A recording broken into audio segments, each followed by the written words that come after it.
Hello everyone, welcome to this video, and in this video I'm going to show you how you can combine emojis on any device. So this will work on a Samsung, on an iPhone, on your Mac, on your Windows. All you need is a browser. Then once you have your browser ready, you simply want to type in emoji kitchen. That is all you need to type in. Just type in emoji kitchen and then you will get this.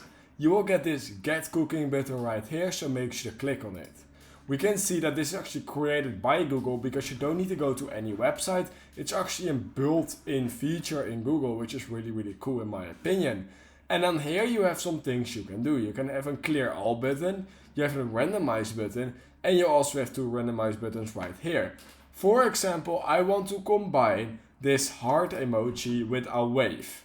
Then this is what we get, and this you can also just copy and send to anyone you want.